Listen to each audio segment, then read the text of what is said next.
create anything. It's basically like being awake and having access like the Matrix.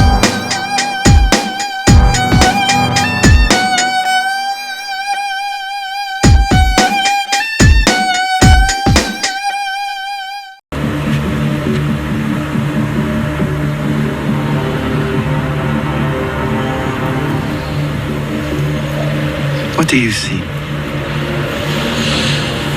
Power. The power of a king. Power is always dangerous. It attracts the worst and corrupts the best. I never asked for power. Power is only given to those who are prepared to lower themselves, to pick it up.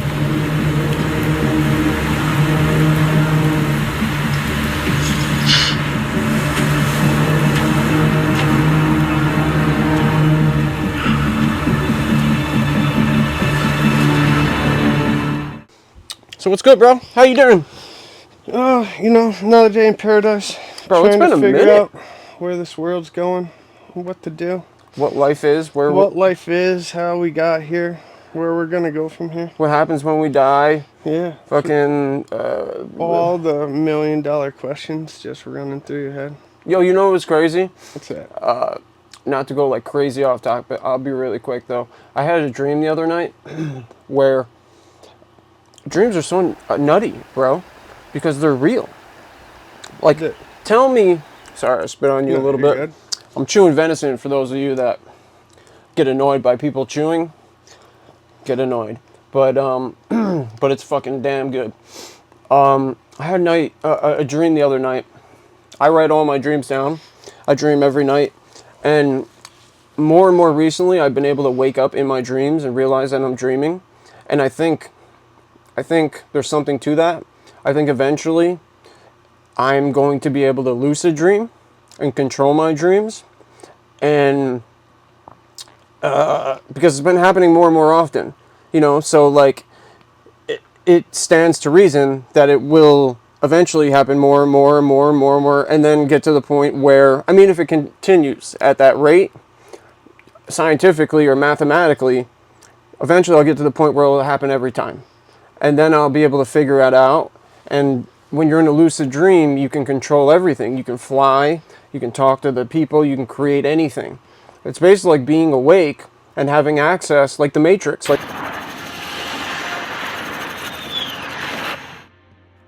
Like you talked about before? Well, yeah, the funny thing is, I used to have that same feeling when I was younger, and then I started to smoke, and then it kind of like... Yeah. It died off, but I used to... Smoking kills your REM sleep. I really used to think that I could tell the future, because I would have a dream, and then a couple days, maybe a month later, that exact situation would hit, and it's like... Deja-vu. I knew, yeah. That's what I kind of feel like deja-vu is that you have experienced this, either in a dream or in some other way, and you're remembering that dream. That experience. It felt even like I've had deja vu. This shit felt. What did it feel like? Like I had lived that situation before. Like I could have manipulated that situation to any way that I wanted but if I was more aware. Watched it because I wasn't aware enough to realize that, like, until it hit that certain point where something happened, and it's like.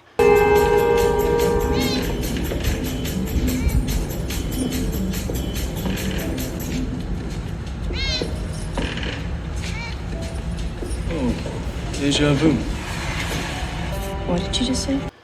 Then you're like, wow. Wow. Like, I already lived this. Like, yeah. I could have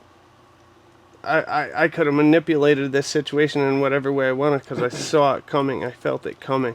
That could be that could be associated with like the multi-dimensional theory that there's like, you know, infinite the many worlds theory. In the quantum world, things can get weird. Tiny particles like electrons and photons can exist in multiple places at once and can seemingly communicate with each other instantaneously, regardless of distance. Enter the many worlds interpretation of quantum mechanics. Proposed by physicist Hugh Everett in the 1950s, This interpretation suggests that every time a quantum measurement is made, the universe splits into multiple branches, each representing a different outcome. In other words, every possible outcome actually happens in a different branch. It's a mind-boggling concept to wrap your head around, but the many worlds interpretation has gained traction among physicists over the years. It offers a solution to the problem of wave function collapse, where the act of observing a quantum system causes it to choose a specific state. Instead, the many worlds interpretation suggests that all possible states actually exist simultaneously, just in different universes.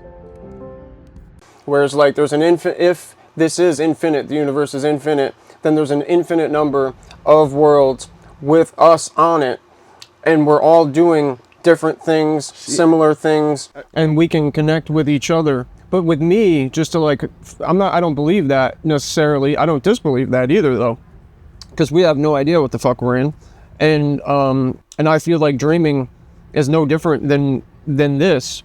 The only difference is that we don't have as much control over it, but it feels the same. It looks the same. You can't tell me that I'm. In fact, let me finish my dream. It's a very short one. Typically, they're way longer.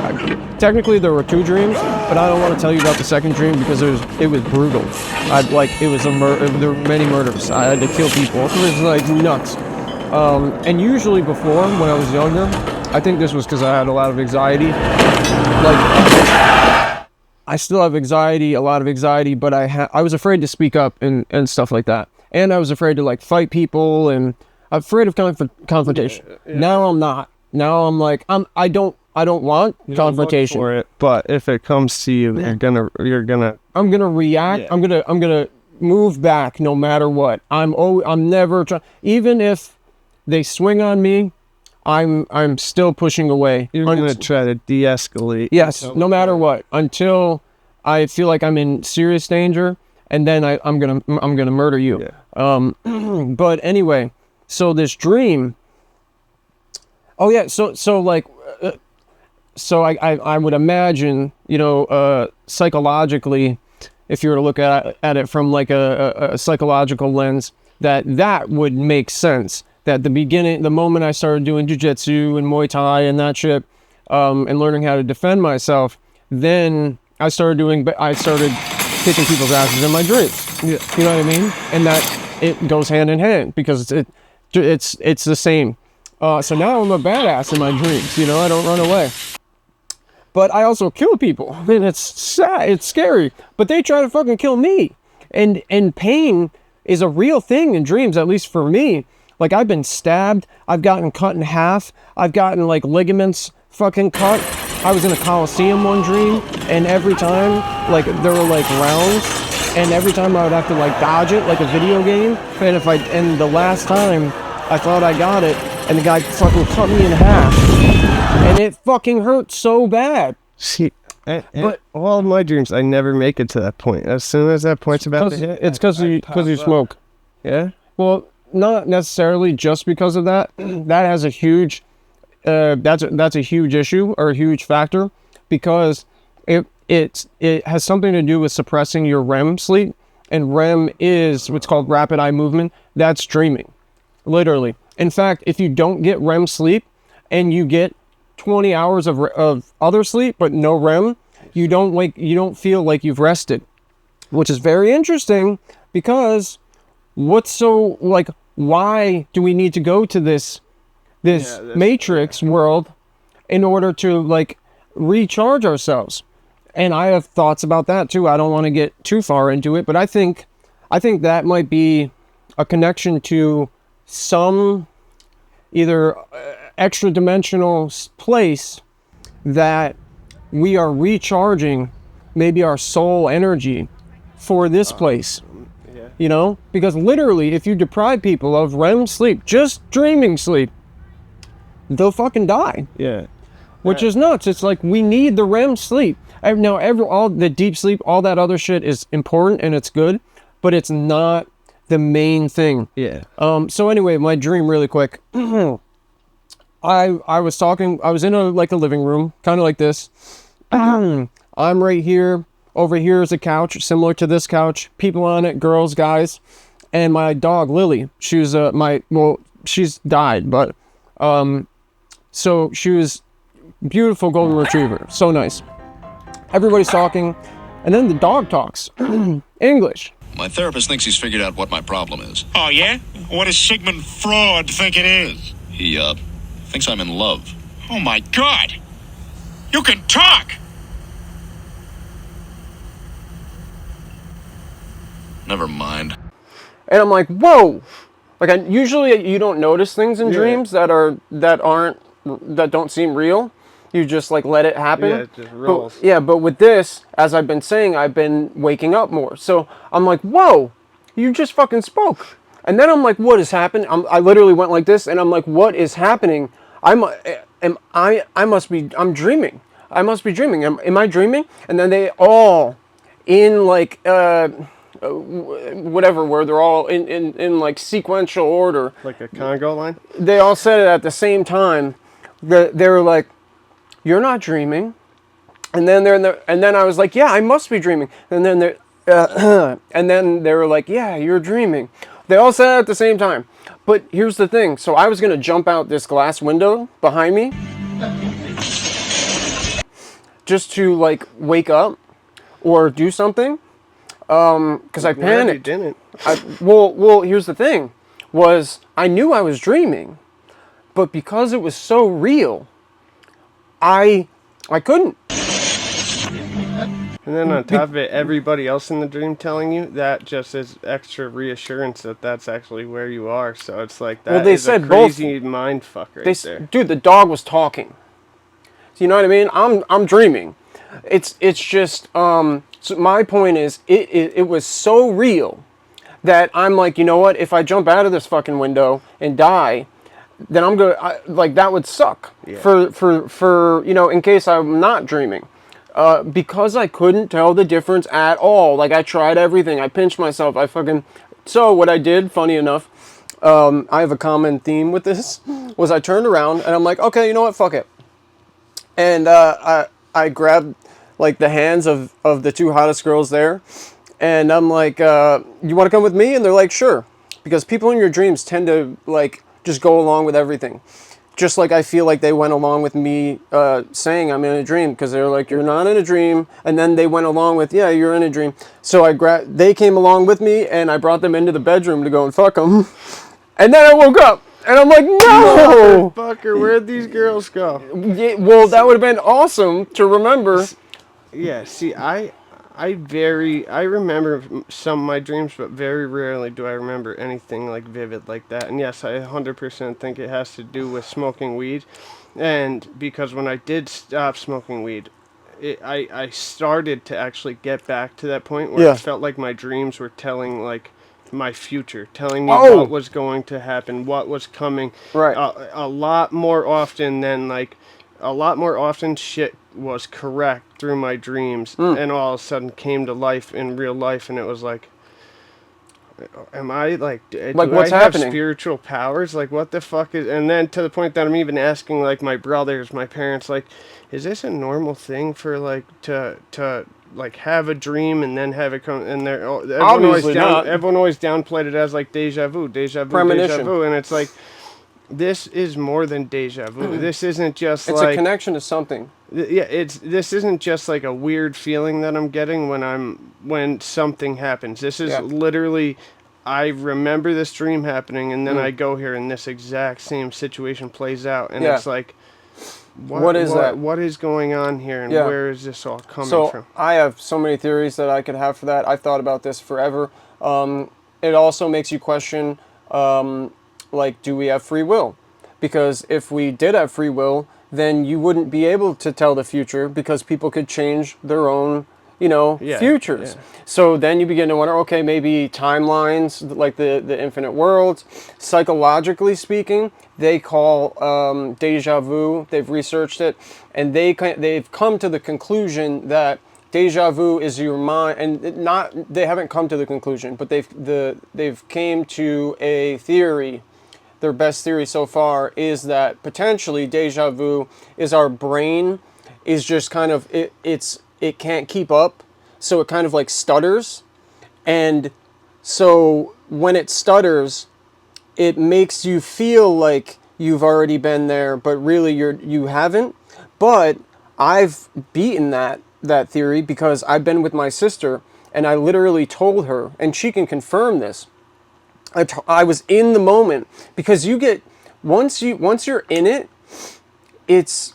I think it's because I've played so many video games that I've had so much adrenaline and like, whoa. So I've mastered that kind of like flow state or whatever, that even higher than, not higher, but like adrenaline kind of that. shock. Yeah. Like what sports players that's the when they perform and stuff flow like that. state, Yes.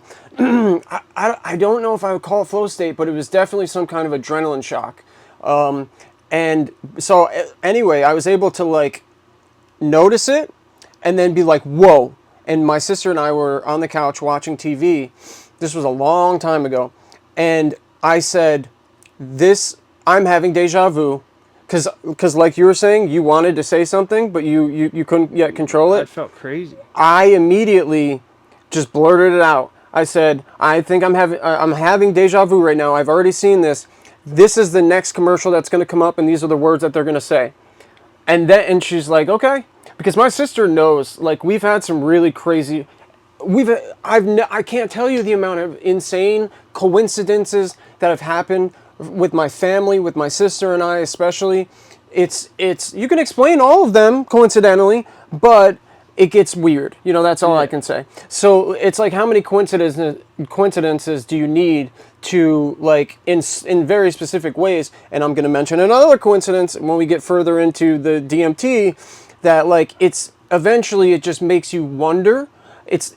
Again, I don't believe anything truly, because I don't know anything truly, you know? Even if I see and touch and look, my dream is I think that's the reason why I don't believe anything truly, is because my dreams, I would believe that. I should believe that. Yeah. But it's not real, or then again, we're told or believed to think that it's not real. Technically, our brains, anything that we experience is real. So, like, whether you like it or not, if your brain is experiencing a situation, like feeling it, experiencing it, it's real to you. Yeah. Might not be to other people. So, like, when people say, oh, you did a DMT experience and you saw these entities and you went to this place and that was all, you know, that wasn't real. Well, technically, literally, like scientifically, that was real to you. But so anyway, another situation I had. I've had 3 different times that I've predicted that I've had dreams that have come real. My buddy got jumped, and I had that exact same dream. Only I didn't know where exactly, because it was just in Troy, you know, somewhere. And I didn't know when. You know, and it happened the next day, and he got jumped by the exact same amount of people, the same kind of people, like the same color and ethnicity of people. Crazy. It was very, it was wild. It was nuts. And the ambulance, like everything was the same.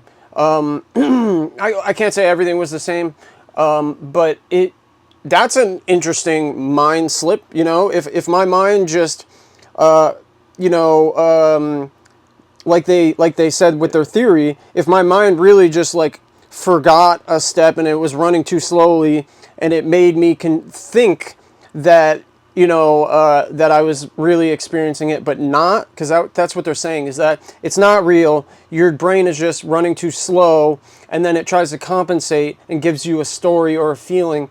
But that doesn't explain predicting this future thing, you know? Yeah. And it doesn't explain the thing with my sister. What could explain that is statistics. Statistically, maybe I've already seen this same television, like if I were to break it down, if I was a scientist, I would say, okay, well, the first thing I would think, aside from magic, is maybe you've seen this same channel for, you know, years and years and years, and you just know what comes next, you know?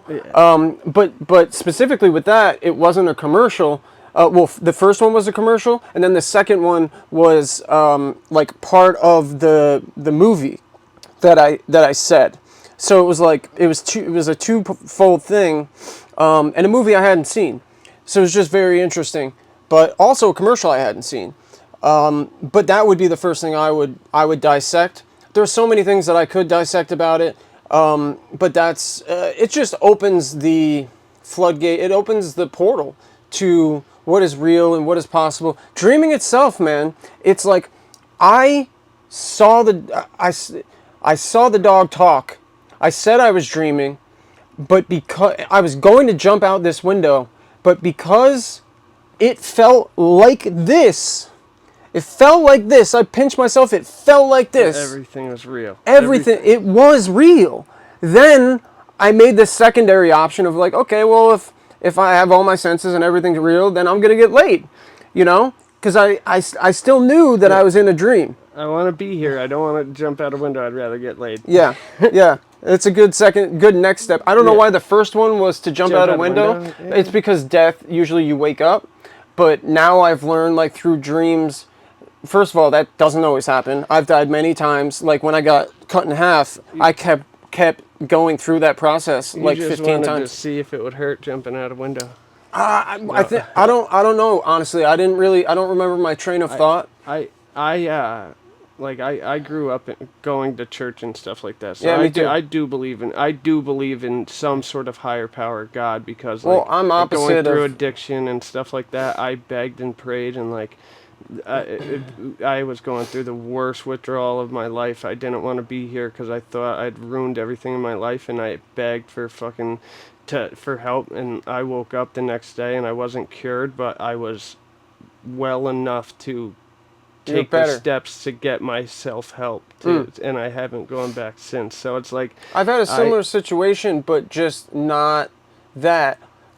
Funny enough, oftentimes, almost always, even people that are atheists, that don't believe in God at all, minutes or seconds before they believe they're about to die or something's about to happen, they pray to God. We have an instinctual thing. It's actually like it's in our DNA or something. code. Yeah, in our coding of worship and belief in like a higher entity. Now, I don't believe in. I grew up. I had the opposite kind of reaction. I'm not exactly sure what reaction you had from growing up in school, but I had a lot of anxiety, or not school, church. I fucking hated it. I didn't like any aspect of it. I talked to the pastor, and the questions that I had apparently were so deep that he just couldn't answer them. See, I dislike it now, and I don't go there, but I still believe in God. But I don't think. What kind of God do you believe in? What would you classify as God? The guy that looks at you while you jerk off at night? Or is it something higher than that I shouldn't even speak? It's somebody up there that is it a person? Male, female? The picture in my head is just because of what I grew up with. It's a guy with long hair standing there at the Last Supper, all that. Yeah, that's the image. But it could be whatever. Like, well, if anything, it would be energy. Yeah, I think God is in is in everything good. I think God is in everything good. I agree. I also have a secondary point. I think God is in everything, because everything. Not just good, but everything, except for maybe the bad, because the bad is like. But if you're willing to turn and accept Him, your sins and whatever, and denounce your sins and ask for acceptance from Him. He's the forgiveness about in the church and stuff like that is, I think, I never think it's too late, but at the same time, I think that the church we learn today isn't the church from 200 years ago. Right. But even 200 years ago, it was power, and they killed so many people. And here's the thing about, like, so for me, there is something to be said about apologizing and coming and realizing what you did, you know, and how you negatively influenced whoever it was. I mentioned to you earlier that morality is a man-made thing. Like, morality does not exist in nature.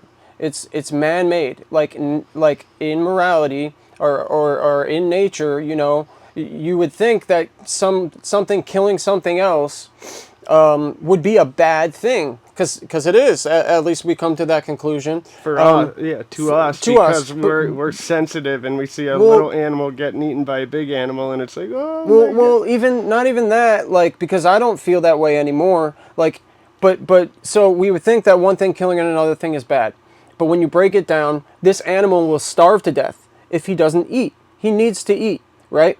So, and then we can break it down even more with us, which is, like, for example, I was telling you earlier that, like, if I told you I killed somebody, you would, that's morally bad, you would think at first, right? If you had no context. Yeah. And then when I give you context, you'd say, what did you do? What happened?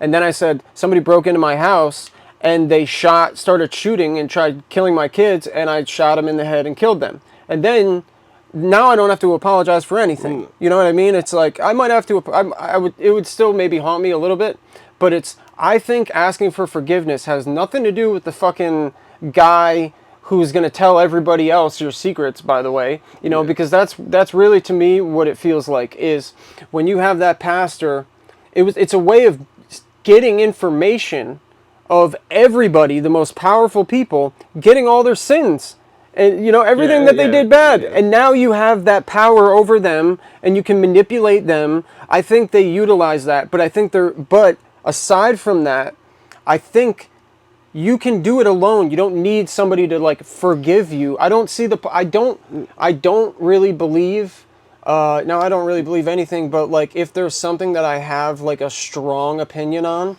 is, let me put it this way. Let's look at God, right? They always say he's a man, and this is really going on a sideway tangent, but I guess this is kind of important. I'm agnostic, so I don't know. I very much, after doing DMT and certain psychedelic experiences, even beforehand, like, I'll give you a question I asked the pastor when I was a kid, and I'll never forget it, because this was the reason why I was like, this is bullshit, you know?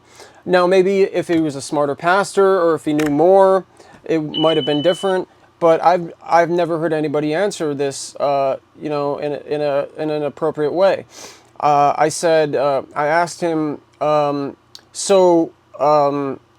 like, you need to know the 10 Commandments, right? And he said, yeah. And I said, okay, so if you don't know them, do you go to hell? Like, if you wrong something in the 10 Commandments, but you don't know that you did, do you go to hell? And he said, yeah. And I said, then why would God... First of all, God is always like a man, which isn't surprising because men controlled everything back then. But God would not be a man. If anything, it would be a man and a woman together. Or, like, if we're talking physically, you know, or in my perception, this is what I somewhat, in a sense, I believe we are all God in one giant vibrational frequency of energy, and we are all the universe experiencing itself subjectively, just in different ways, but we are all composed of the same thing. It's like an ocean, and we are all drops of that ocean, but really we come together as this ocean. So we are literally made of stardust. Like, we're made of the dust of stars, like, literally. It's in our composition. My thing is, I don't think you need to go to a priest for forgiveness. I think forgiveness is between... Denzel Washington had the greatest line ever in Man on Fire. Forgiveness is between forgiveness is between you and God. I just arranged a meeting. En la iglesia dicen que hay que perdonar. Forgiveness is between them and God. It's my job to arrange the meeting.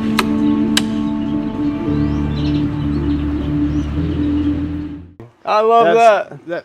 That's it. Like, I love that. You're responsible of arranging your meeting between you and your God and asking for any forgiveness that you need, or praying or asking for what it is. Because I still pray, I just don't go to church because I don't agree with the stuff that is being preached at the church. I think everything is very one-sided and very handled everything with kid gloves. And it's also boring as shit. There's a lot of kid diddlers. It's not good. The Catholic system is not good. There are a lot of issues with that. Here, let me get to this. Turning more of a cult. Well, it's control, and it's always been control.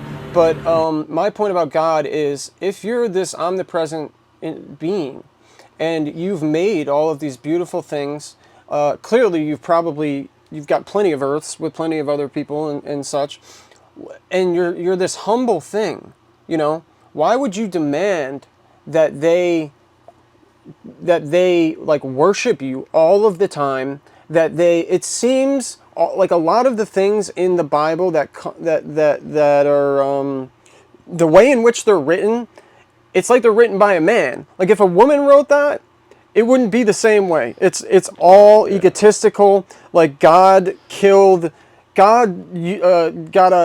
literally had a ton of, like 3 or 4 bears murder like 4 kids because they called some guy bald. They made fun of him for being bald. Like, that's Old Testament shit. It's like, that doesn't even make sense, dude. What are we talking about? And there are so many aspects of that where it's like, oh, this is just some guy that, or at least the way in which they're right, because again, whoever writes it is, and so here's my question though, and this gets to the writing part. It's like, if you're this omnipresent guy who created the earth and the stars and everything, and you need, because this is how you justify bringing people to making them go to hell or heaven, right? They need to know the 10 Commandments, right? Yeah. Now, granted, I don't need to know that. Like, we all come to earth knowing morality in some sense, I feel. We know what is good and what is bad, right? Except for the adultery thing. I don't think all people know that. Sociopaths and psychopaths don't know that. But most people, I would say almost all other people do in one way or another. They might not act as if they do, just to gain advantage or you know, power or whatever that is.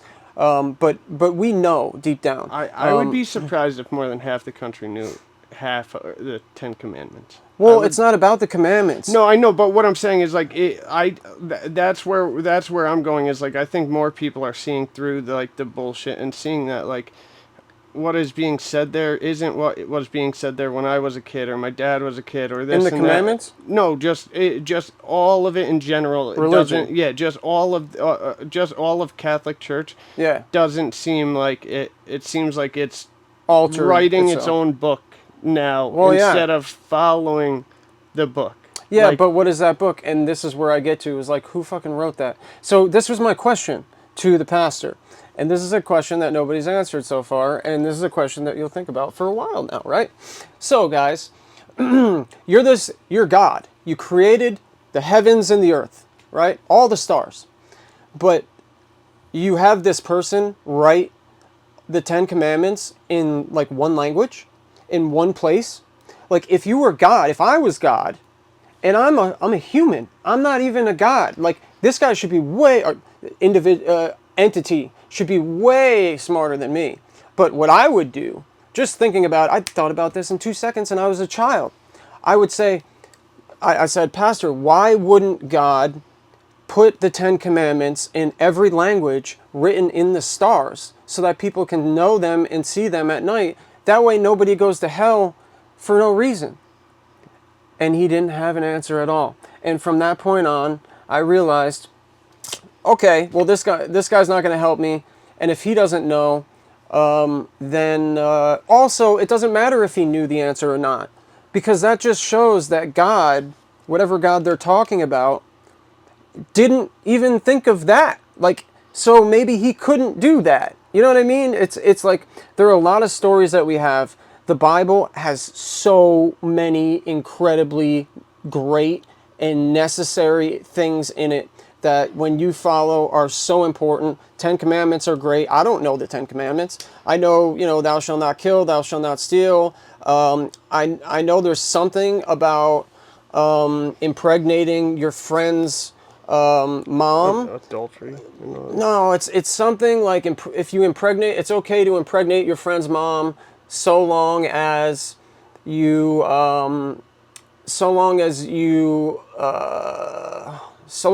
impregnate your friend's sister as well.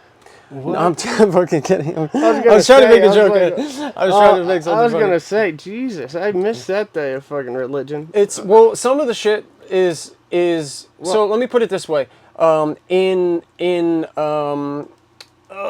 what is it? What is it? What is the Middle Eastern Muslim. Muslim? So with the Muslims, they have strict rules, like don't eat pig, right? They don't eat pig, but a lot of those rules are there for. They're literally there to keep them from dying, like to keep them from doing bad stuff or hurting themselves. Because if you eat pig, like pigs, you eat what you ate. So, and pigs roll in shit, eat shit. Pigs are terrible for you. They're terrible. Now, every once in a while, you get some fat. It tastes good. It's not good for you, though. So, but they have a rule to not eat pig. And what that rule is, to me, is clearly not something like this. It's something like somebody learned this, people learned this, and they put it in this story so that the future people don't have to suffer the same consequences that they suffered. And that's what I think a lot of religions are that. Now, there's a lot of other things. I mean, the Bible itself, the Catholic Bible, including the Quran, a lot of those were taken from the Dead Sea Scrolls, which were... Are you familiar with the Dead Sea Scrolls? Which are far older than anything else. Before we get too far away, really fast, my only 2 cents on that is I feel like it didn't get written because at some point it has to be on free will that you are a believer in whatever you are. So shouldn't we know it already, though, the Ten Commandments? Like, shouldn't they be downloaded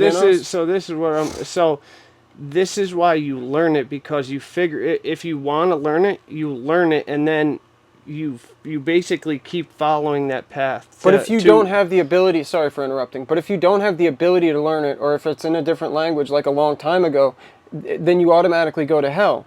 Well, like, why would he do that? Because you could, if you want it bad enough, you will get it. No, not back in the day, dude. You don't think you could go? I travel thousands and thousands of miles. I still think back in the day there was constantly travelers circling the world on camels and ships and shit like that. Yeah, and, but before and little that, by little stories were being told. And for sure, like, I agree. But before that, it's like this goes back to Adam and Eve.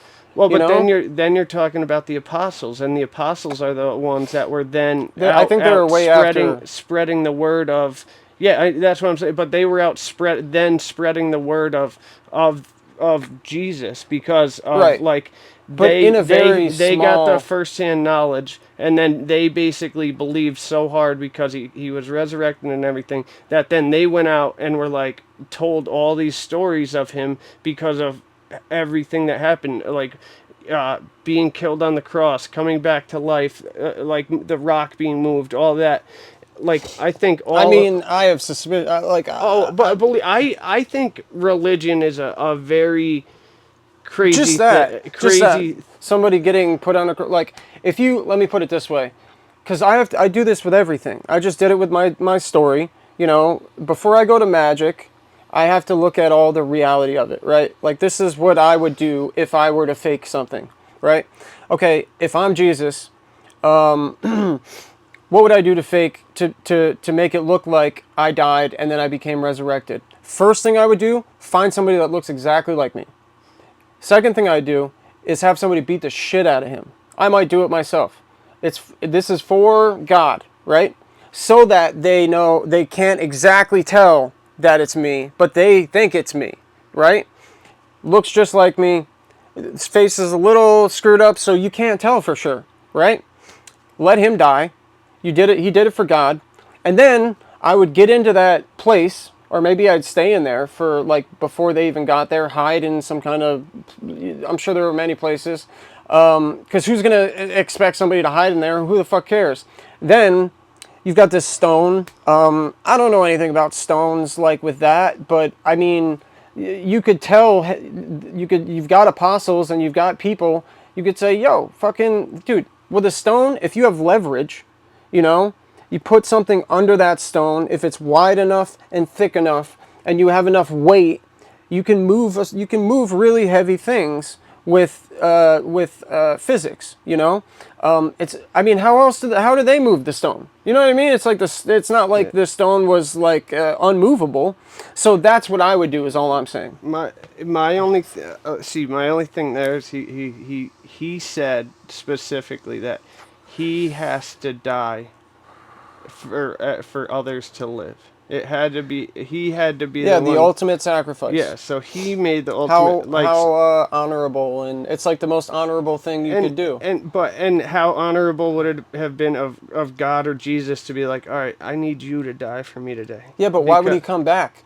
See, here's the thing. It's not honorable. What other way would make people be like, holy shit? Like, I watched this guy getting pecked to death by birds for 5 days with no give food, you a million no water, examples. no anything. He pinned to a cross. He could go like this and literally have like, dude, if you have direct access to God, and we're going down a large tangent, but like, and I'm not shitting on God or anything like that. Please don't let me, you know. No. This is just me thinking completely rationally. And I believe in a higher power. Like, keep that in mind.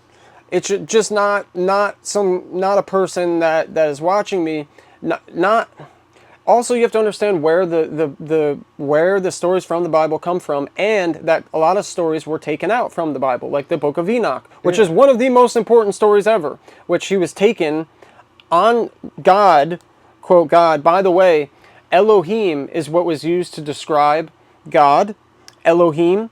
Turns out Elohim, now this guy was a pastor for like 30 years. He was teaching other pastors, etc., in the Catholic Church. And then eventually he became skeptical or aware or whatever. And now he has a channel about like the Anunnaki and like ancient history. And what he broke down was Elohim in the Bible and in general has never been used as a singular word or a singular way of describing something. It's always, Elohim means the powerful one. But really what it means is the powerful ones, because it's never been a singular one. It's always been plural. Elohim is plural. So when you look at it, it doesn't mean the powerful one, it means the powerful ones, which is very interesting. Now you could say maybe the Father, Son, Holy Spirit, or you know, whatever, there are other things. But to me, when you look at where they got these texts from, the Dead Sea Scrolls, and the things that they omitted, like Enoch was, I think, Abraham's grandfather or something. And like these are real people. Like there's examples of these individuals throughout history. It's said in the beginning that the Bible is not to be taken literally, although the Bible has been manipulated in translation from the Dead Sea Scrolls. I broke this down. It's written somewhere, but I could bring it up immediately. I won't though. That there are the same stories in every religion. Like they all have Adam and Eve. Adamo and Ave was in, Adamo means first man in a different religion. Muslims have it. They have being swallowed by the whale. Can I just make one point? No, what's crazy is that like I think the oldest, most accurate book is probably the Quran. It's never been rewritten. It was written by Muhammad, who was supposedly being fed what to write from God himself, and he wrote it. It's never been rewritten, and that's it. There's one book, and that's what it has always been. But you know what was older than that? What? The Dead Sea Scrolls. Well, yes. They're like 30,000 years older than that. I'm comparing like times of now. So like there's that, and then there's the Bible, and it's like the Bible keeps getting rewritten and rewritten and rewritten. And what happens when stuff gets rewritten?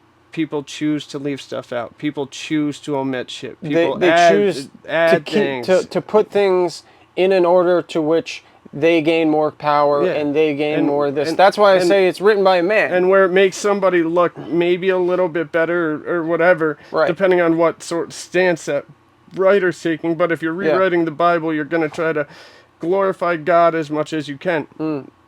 Which Okay, but I think I don't know what the fucking Quran says, but It has a lot of stories that were from the Dead Sea Scrolls as well, So I which think, is interesting. I think if you were going to look for accuracy, I think you would need to read through the Quran in order to, and then make a comparison people to have the done Bible, this. and then see. Yeah, I know. I just never had. That's what I'm saying is that if you want, here's the real thing, and this is where you were getting at, is you look for the oldest stories Yeah. that are like this, and people have done that, and the Dead Sea Scrolls are the oldest stories ever found. They're found in a cave, and they're written on scrolls. There's also the Emerald Tablets, which were hermetically sealed, which means that, like, also there's a guy called Hermes, which was believed to be Jesus. He was. It's very, very fascinating, but nonetheless, these scrolls are. Let me put it like this: you read these scrolls, and then you read the Bible, and the Quran, and every other religion, and you're like, oh, I see this and that and this and that and this and that and this and that and this and that and this and that. They were in this thing that was thousands of years older than all of these things. So, and like you said, people talk and they tell stories. So it's not surprising to me that they took the best stories that fit their purpose or their control or their whatever ideology, and they use them. But there's no doubt that they emit. But first of all, there's no doubt that the Dead Sea Scrolls are the oldest. And also, who wrote those? Because I don't trust anybody that writes anything. Like, No. if you're a god and you created the heavens and the earth, I want to see it written in the stars. Period. I want to see, or in my eye, behind my eyelids, or like, in my brain, like this, like kind of like morality. We have that. So there's an energy source here that we all share that knows good and evil, aside from like psychopaths and even though they still know they're doing wrong, but they ignore that. I think the repentance is very important. I do not believe necessarily that it has anything to do with heaven or hell. I don't believe in heaven or hell. I can see, like, I actually don't believe in heaven or hell, but I think hell very well could be this. If you can create your own hell on this planet. It's a state of mind almost. But I think heaven, I feel like I've been to what you could call heaven. I think there are like multiple dimensions, and we go to different dimensions depending on what we've either learned here, or the positive impact that we've had on others. Like there are like, I feel like there's like, I've really thought about this. I think it comes down to love and the influence in which and the impact in which you've influenced individuals, not necessarily in no way monetary things, but like actually like vibed with someone and changed their vibe, because we all have vibrational electromagnetic frequencies, and like a fingerprint. Mine is different than yours, which is kind of interesting because it's like a signal. So it's like if I wanted to reincarnate, and this is what Thoth says in the Emerald Tablets, is that you basically kind of take that vibrational frequency, you get it, and then when you die, you have another vessel, and you kind of use the same vibrational frequency, and boom, now you wake up again, because it's like you're just passing. You're changing the vehicle. The vehicle. Changing vehicles. And that's what I've always said about what we are, is we're flesh vehicles. So like we have our heart, which is like the engine, and then we have our brain, which is like the computer part of it, and then we have this soul thing. And what is that? Now the brain is also like a radio. It's like it has like an antenna, which literally we create this electromagnetic frequency, and it literally, I feel like, channels to source. And I think source is directly connected to us. I think we go there every night when we dream in REM sleep. I think that's why we need REM sleep, is because we need to recharge our source. Source is like home. You could say that to be heaven. You could say that to be many different things. All religions have these multi-dimensional layers to them. But I feel like I've been there. I feel like I've been there. I can't say I know I've been anywhere, but I felt like I was there. And when you do DMT, you get this immediate knowing, not feeling, knowing. Everything is knowing there. It's all truth. There's no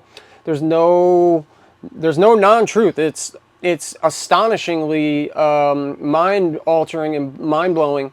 Like, you can't even speak. It's so just like, whoa. Yeah, because it takes away your like personality, and you actually like see your personality. It takes away that like that exterior ego. shell. Takes away and the it ego. allows you to see what it is, and that is huge for a lot of people, because then you're just like, wow, why am I a dickhead? Or why don't I talk to more people? Or why don't I try to make friends? Why that's more mushrooms. That's more mushrooms. Well, for DMT, it made me like look into myself at like how to be a better I watched like a replay of my life for felt like an hour, but it was maybe only 5 or 10 minutes, and then it was like. Then I was. Did you go anywhere? Like, did you? I don't think you had was enough like I wasn't in any destination I could tell you. I was in like a black space with all these really, really bright colors around. Interesting. So like, really quick, like every time I do DMT, like legit DMT synthesized by a biochemist. Like highest quality, at least who the fuck knows, you know? Okay, it could have been the shittiest shit ever, but it fucking worked. Every time I do it, I'm not going to describe it totally. I can get into the story if you want, but it's not like that. Now there is a kind of DMT that is kind of like that, but it's a white light and everything's white, and it's supposed to be way more intense than this DMT, which is completely visual. But you're literally, everything around you, matter, dematerializes in front of you. And you literally go to another dimension where, like, made out of energy and things that are, that seem alive. I think that's what I was kind of trying to explain. I was, like, leaving a very dark place in my life. And when I came out, I was, like, smiling and like happy and kind of like wow, like almost like at peace. For like my anxiety was gone, my did you see social anxiety was like down, like I was able to start talking to people like regularly, and that's awesome. So it's like, but this was like right after the addiction and the recovery and all that, and it was like pretty early in recovery, so it's like I feel like that was like I was like shutting that door where like I felt like I was stuck in a spot where I was just like trying to end it through drugs because I didn't think there was any other way. I tried every medication, every rehab, everything, and none of them worked. So then it was like I started to figure some things out, but then I did that, and it's like I had started. And that started to make me feel a little bit better about myself, but I was still pretty down. Did it, and was like, it was very, very dark, and then all of a sudden, all these, like, beautiful, beautiful colors, like, that I can't even describe, like, came out of nowhere. And this was only off the cart, so it wasn't anything crazy, but it was 5 or 10 minutes after. Yeah, so you still got the experience, like a level of the experience. Yeah. And that's awesome. I came back to in my chair and just was like, oh wow, like today doesn't suck. Like it has an incredible way of putting you into like a real perspective of like, you know, we're only here for so long. Like, there's no need to fucking hate everybody and everything, and it's all about love. Yeah. And you know, at the end of the day, it's just all about love. You know, love is all, and there's no need for all of this other stuff. It gets deeper though. It gets like, there are levels deeper, man, where it gets like where you come out. Many times I've come out and I've been like, holy fucking shit, like what are we in right now? Because when you go there, there's this place that I call the waiting room, and it's like you're in this like universal kind of beautiful spot, and you get this immediate feeling. Terrence McKenna called it like a place where souls are waiting to like reincarnate. It's very interesting. He was like a psychonaut, somebody who did a lot of psychedelics scientifically. And you get this immediate knowing that you've been here before. Like that this is like home. Like home.